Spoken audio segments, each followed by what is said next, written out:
الرحمن الرحیم۔ میرے بھائیوں، بچاؤ اپنے آپ کو جہنم کی آگ سے جس کا ایندھن انسان اور پتھر ہوں گے۔ وعدت للکافرین، جو کافروں کے لیے اللہ تعالیٰ نے تیار کر کے رکھی ہوئی ہے۔ اب یہ کافر کون ہیں؟ مالک فرماتا افحسب الذین کفروا ان یتخذوا عبادی من دونی اولیاء انا اعتدنا جہنم للکافرین نزلا۔ کیا گمان کیا ہے کافروں نے کہ مجھے چھوڑ کر میرے بندوں کو اپنا کارساز، اپنا حاجت روا، اپنا مشکل کشا، اپنا حاجت روا، مختار کل، نفع اور نقصان دینے والا سمجھے، مجھے چھوڑ کر میرے بندوں کو، اور یہ سمجھ رہے ہیں کہ میں ان کو شاباشی دوں گا۔ فرمایا ہم نے جہنم کی آگ کو تیار کر کے رکھا ہوا ہے ایسے کافروں کے لیے مہمان نوازی کے طور پر۔ آج امت مسلمہ کی اکثریت اسی شرک کے اندر مبتلا ہو گئی۔ باقی اب دوسروں سے کیا گلہ کیا جائے، یہودیوں سے، عیسائیوں سے، کہ وہ بندوں کی بندگی میں لگے ہوئے ہیں، بندوں کو اللہ کا بیٹا بنا دیا۔ اس آخری امت نے اللہ کے بندے کو، محبوب ترین بندے کو اللہ کی ذات کا ٹکڑا بنا دیا، مختار کل بنا دیا، جو اللہ کے سامنے کھڑے ہوتے تھے، روتے تھے، گڑ گڑاتے تھے، اور اللہ کی عبادت میں انہوں نے اپنی آخری حد تک گئے ہیں، اور پھر بھی آخری دنوں کے اندر یہی بات کہہ رہے تھے کہ یا اللہ عبادت کا حق ادا نہیں ہوا ہے، جتنا تیرا حق ہے اتنا ادا نہیں ہوا ہے۔ پھر دعا مانگتے تھے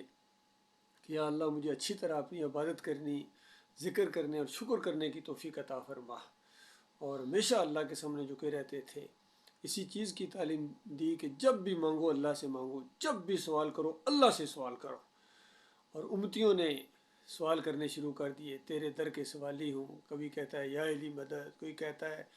محی الدین چشتی پار لگا دے کشتی، کوئی کہتا ہے بری بری کر کھری۔ یہ لگے ہوئے ہیں کسی نہ کسی کو اپنا حاجت روا، مشکل کشا مان کے ان کے سامنے جھکے جا رہے ہیں۔ اسی وجہ سے ذلت اور خواری ان سے ہٹنے کا نام نہیں لے رہی ہے، بلکہ بڑھتی جا رہی ہے۔ اللہ کے عذاب کا کوڑا تھم نہیں رہا ہے، اور یہ رکے گا نہیں جب تک تم توبہ نہیں کرو گے، اللہ کی طرف رجوع نہیں کرو گے، مالک کو اپنا اکیلا معبود نہیں مانو گے، اور ان مندروں کو گراؤ، ان مزاروں کو جو مسلمانوں کے مندر ہیں، مزار جس کو بابا اور دربار کہتے ہیں، گنبد کہتے ہیں جن کو، یہ حائل ہے اللہ کی رحمت کو انہوں نے روکا ہوا ہے، پیروں اور مولویوں نے اللہ کی رحمت کو روکا ہوا ہے۔ ان حرام خوروں نے دین کو اجرت کا ذریعہ بنایا، نماز پڑھانے کے پیسے لیتے ہیں، اذان دینے کے پیسے لیتے ہیں، کوئی کام اللہ کے لیے نہیں کرتے، اور پھر اللہ کے راستے سے روکتے ہیں جو اللہ نے فرمایا وَيَصُدُّونَ عَنْ سَبِيلِ اللَّهِ۔ سورہ توبہ کی 34 نمبر آیت پوری طرح ان کے اوپر فٹ آتی ہے، اور سورہ یوسف کی 106 نمبر آیت وَمَا يُؤْمِنُ أَكْثَرُهُم بِاللَّهِ إِلَّا وَهُم مُشْرِكُونَ۔ اکثریت اس طرح ایمان لاتے ہیں کہ ساتھ ساتھ شرک بھی کرتے ہیں، ہوتے مشرک ہیں۔ تو اللہ کے بندو یہ معاملہ ہے آج۔ اگر بات نہیں سمجھو گے تو یاد رکھنا دنیا اور آخرت کی ذلت سے تم بچ نہیں سکتے ہو، چاہے صدر مملکت ہو، چاہے چیف جسٹس ہو، چاہے جنرل صاحب ہو، چاہے سیاسی لیڈر ہو، چاہے خزانوں کے مالوں کے قارون کی طرح، جو کچھ ہو، چاہے ایم فل ہو، چاہے پی ایچ ڈی ہو، جو مرضی ہو، جو مرضی دانشور ہو، شاعر ہو، مشرق کے رہنے والے ہو یا مغرب کے، مکی ہو یا مدنی ہو، جامعہ ازہر سے فارغ تحصیل ہو یا مدینہ یونیورسٹی سے یا دیوبند سے یا بریلوی مدرسے سے، جہاں سے بھی ہو، چاہے آکسفورڈ یونیورسٹی کے پڑھے ہوئے ہو،